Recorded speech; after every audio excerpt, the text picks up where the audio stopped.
आमचे chief minister doctor Pramod सावंताचो plan आशिल्लो एनवायरमेंट डे ताची आमी सुरवात केल्या. कमीत कमी एक थोड्या म्हयन्या भितर 5-10 लाख झाडां लावप, एक 1000 बी न्ही. एका दिसाक आमी 5,000 झाडां लायल्या. पत्रादेवी टू काणकोण सगळे खूप कडेन लावपाचे आहा ते. गव्हर्नमेंटाचे जितले मेन रोड्स आसात, हायवेज आसात, सगळ्याचे. पण त्या एका दिसा आमी 5,000 सुमार झाडां रोयली. आता तातूंत तरेतरेची झाडां आसा, थोडी फ्रूट बेरिंग आसा, थोडी पिपळ आसा, थोडी अशी वेगवेगळे आसा. शक्यतो आमी सामकी मोठी जावपाची झाडां अवॉइड केल्या तांणी सांगिल्ल्या प्रमाणे. आणि ते आता समज पावसान कितें झाड पडलें किंवा तुगेलें मातशें ड्राय वेदरान कितें जालें जाल्यार जो मनीस तें लावपाचें काम घेतलां ताचें कर्तव्य आसतलें की प्रत्येक झाड चॅक करून तें जगता तें पळोवप. कितें जालें जाल्यार दुसरें झाड लावप, प्लांट करप हें ताजें कर्तव्य. ताजे शिवाय सरकार ताका पेमेंट करपाचें ना.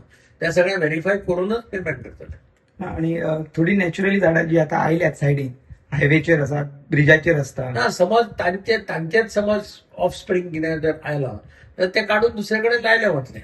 ना ती ऑटोमॅटिक येतात ती झाडां. ते म्हणजे ऑफस्प्रिंग येतो तो थोडे ते कितें पडटा आणि ताजेर तसले ताजेर ते ल्हान झाड तयार जाता. तशें आसल्यार ते दुसरे कडेन थंय रिप्लांट करपाक मेळटा आमकां.